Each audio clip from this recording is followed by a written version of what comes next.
Olá, meus amigos, mais uma semana para que possamos refletir nos nossos pensamentos, nas nossas palavras e, com certeza, nessas reflexões e mudanças, mudaremos as nossas atitudes também. Então, sempre que iniciamos a nossa proposta de hoje, nós vamos fazendo uma elevação mental, fechando os nossos olhos por alguns instantes, para que possamos elevar os nossos pensamentos aos nossos anjos da guarda, aos nossos mentores espirituais, esses amigos que tanto nos acompanham durante esta encarnação, para que eles fortaleçam essa proposta dentro de nós. Elevamos ainda mais os nossos pensamentos, alcançando a Jesus, o nosso modelo e guia da humanidade, agradecendo pelo seu evangelho bendito, que acalma os nossos corações e transforma os nossos pensamentos. Jesus nos abraça nesse momento e, com o seu abraço, nos transmite força, fé, segurança, a energia necessária para suportarmos todas as tribulações da vida. E Jesus, nesse instante, nos convida a elevarmos mais uma vez os nossos pensamentos até Deus, o nosso Pai. E ele nos convida a essa elevação através da prece. Pai nosso que estais no céu, santificado seja o vosso nome. Venha a nós o vosso reino, seja feita a tua vontade, na terra como no céu. O pão nosso de cada dia nos dai hoje, perdoai as nossas dívidas, assim como perdoamos os nossos devedores, e não nos deixeis cair em tentações, mas livra-nos de todo o mal. Amém. Graças a Deus. Que possamos, nesse instante, iniciarmos mais uma reflexão, e nós temos utilizado o livro Pão Nosso, é uma obra de Francisco Cândido Xavier, tradução do Espírito Emmanuel. Então, nós sempre trazemos aqui um capítulo dessa obra. Nesse capítulo, ele inicia com uma passagem bíblica, e a gente conversa um pouquinho sobre essa passagem, e depois Emmanuel faz uma reflexão, e nós faremos uma reflexão conjunta com Emmanuel aqui. Hoje nós vamos usar o capítulo 100 do livro Pão Nosso, e ele tem como título Rendamos Graças. A passagem é uma passagem da carta de Paulo aos Tessalonicenses, a primeira carta aos Tessalonicenses. No capítulo 5, versículo 18, Paulo escreve assim: Em tudo dai graças, porque esta é a vontade de Deus em Cristo Jesus para convosco. Então, vejam, aqui essa população de Tessalônica foi uma das primeiras cartas de Paulo a todas essas comunidades que ele foi abrindo nas diversas cidades da época. Alguns dizem que foi a primeira carta, outros dizem que foi a segunda, mas estava no processo, iniciando o processo da nova cristandade, de novos núcleos cristãos. E aí eles tinham bastante dúvidas. Então, em determinado momento, Paulo mostra para aquela comunidade, e com certeza faz a gente refletir hoje, a importância da gente agradecer a Deus tudo o que acontece na nossa vida. E aí a gente vai ver hoje, um pouquinho na nossa reflexão, quanto que é importante a gente agradecer as coisas boas e muitas vezes aquelas que nós não consideramos boas. Porque é difícil quando a gente diz, agradece a tudo, quando a gente tem um parente, todo mundo tem normalmente um parente, uma tia, que tudo que acontece, se está chovendo, graças a Deus pela chuva, se está fazendo sol, graças a Deus pelo sol. E esse é um pensamento correto. E muitas vezes a gente diz, nossa, a pessoa agradece a tudo. Hoje nós vamos fazer uma reflexão sobre isso e vamos ver quanto é possível a gente fazer isso. E normalmente a gente vê a possibilidade quando a gente traz o entendimento. Essa é a proposta da nossa reflexão toda semana. O entendimento transforma as nossas ideias, as nossas vontades.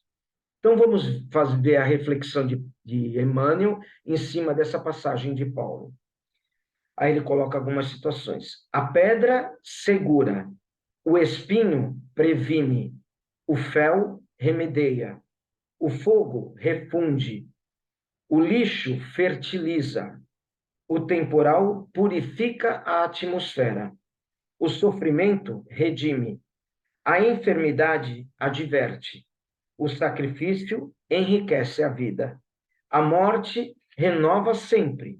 Aprendamos assim a louvar o Senhor pelas bênçãos que nos confere. Bom é o calor que modifica, bom é o frio que conserva.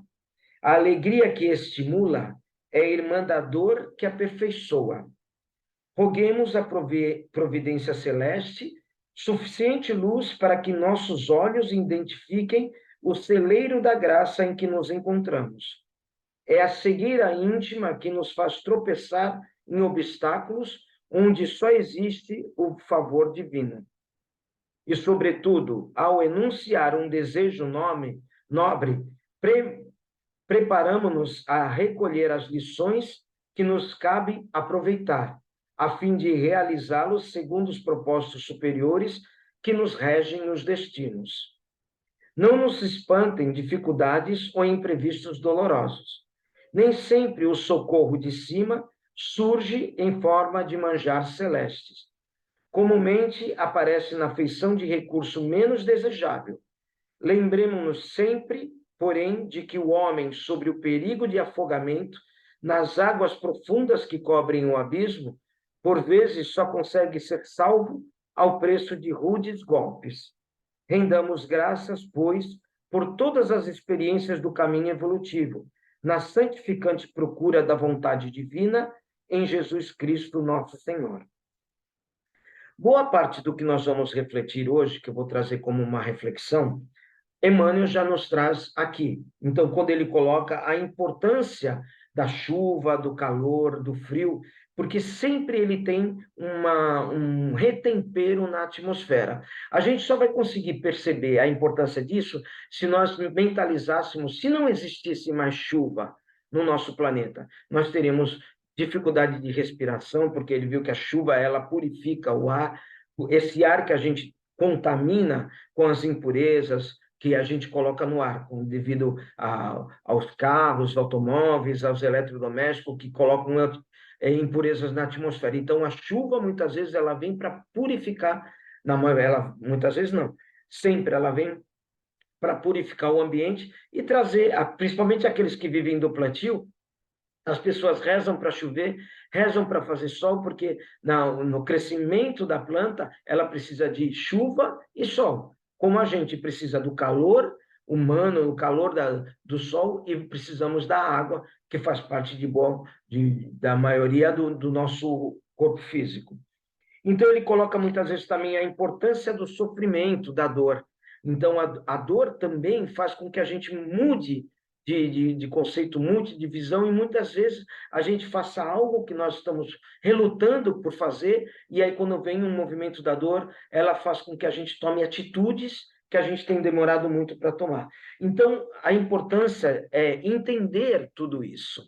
Numa passagem do Evangelho de João, no capítulo 4 do Evangelho de João, ele traz uma seguinte mensagem: Deus é amor.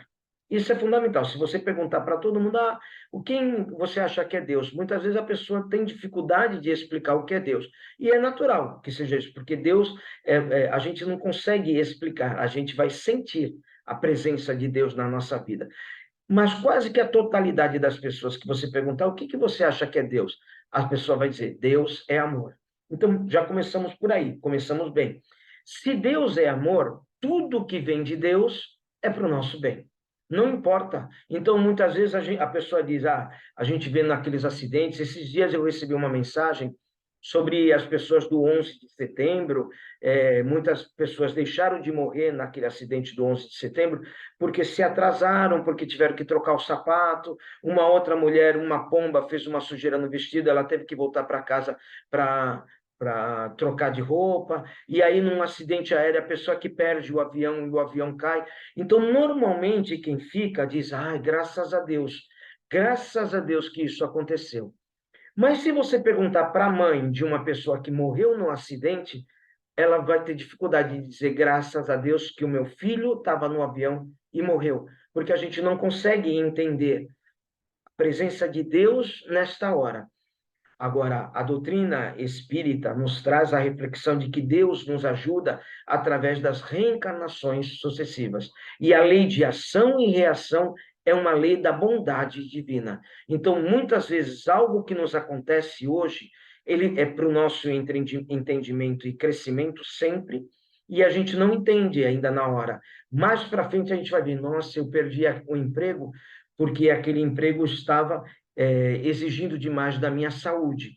E aí eu quase que eu ia infartar se eu continuasse empregado. E aí a gente perde o emprego e diz, porque Deus não está mais comigo, Deus não me ajudou, eu perdi o emprego. E aí a gente passa um período, muitas vezes desempregado e sem entender, mas toda essa dor, ela tem que ser educadora. Se a gente aprender algo com a dor, com certeza Deus vai entender, já vai fazer que a gente tenha entendido o sentido da dor. Olhar para as coisas da vida e ver o lado bom e o lado ruim, isso são os nossos olhos. Deus até diz no Evangelho, se os seus olhos forem bons, tudo à sua volta será bom. Então, esse é o nosso olhar para as coisas do mundo, é que vai fazer se aquilo que aconteceu foi bom ou ruim. E a gente só consegue mudar isso com entendimento, com estudo. Por isso que a gente sempre está propondo aqui estudos, escolas, para que a gente tenha entendimento sobre as coisas e as coisas da nossa vida. E aí, assim, a gente melhora. Que possamos continuar sempre refletindo todas as semanas, entendendo a nossa vida, entendendo a ação de Deus na nossa vida e agradecendo sempre. Tudo o que nos aconteça, quando a gente entender o lado bom das coisas, nós vamos agradecer a Deus tudo o que nos aconteça, porque tudo na vida tem o lado bom e o lado ruim. Toda pessoa tem um lado luz e um lado sombra. Se a gente olhar para alguém, façam uma lista na sua vida, as pessoas que você não gosta, que desagradam, e depois façam uma lista das pessoas que vocês amam e que estão sempre lhe agradando. Você vai ver que a segunda lista é sempre maior do que a primeira, porque a gente tem muito mais pessoas nos amando e nos auxiliando. Que possamos estar sempre refletindo toda semana e mudando o nosso ponto de vista das coisas e agradecendo sempre a Deus. E para que nós possamos concluir com satisfação essa reflexão de hoje, nós vamos mais uma vez interiorizando os nossos pensamentos, primeiramente agradecendo a Deus por esta oportunidade de reflexão, de entendimento, agradecendo a Deus pelo planeta onde vivemos, pela a condição de vida que temos hoje, porque ainda estamos vivos, independente de todas as dificuldades da nossa vida, estamos aqui com a proposta de melhoria. Agradecemos a Deus pela nossa família, pelos nossos entes queridos, pelas nossas facilidades e dificuldades, e que possamos crescer sempre. Vibramos intensamente por todas as pessoas à nossa volta, pelo mundo à nossa volta, pela paz no universo, pelos lares da terra, vibramos pelo nosso lar, que Deus nos deu a nossa família como condição de progresso. E vibramos por nós mesmos, pelo nosso entendimento e pela nossa transformação. Que possamos estar sempre dispostos a entender o Evangelho de Jesus em nós. Obrigado, Deus, obrigado, Jesus, pelos seus exemplos e ensinamentos. E que possamos estar sempre juntos aqui. Um abraço a todos e que possamos todas as noites, todas as manhãs, agradecermos à noite pelo nosso sono, pelo nosso dia maravilhoso e quando despertarmos no dia seguinte, agradecemos para mais uma oportunidade de aprendizado e que semana que vem estejamos juntos novamente. Um abraço e um beijo a todos.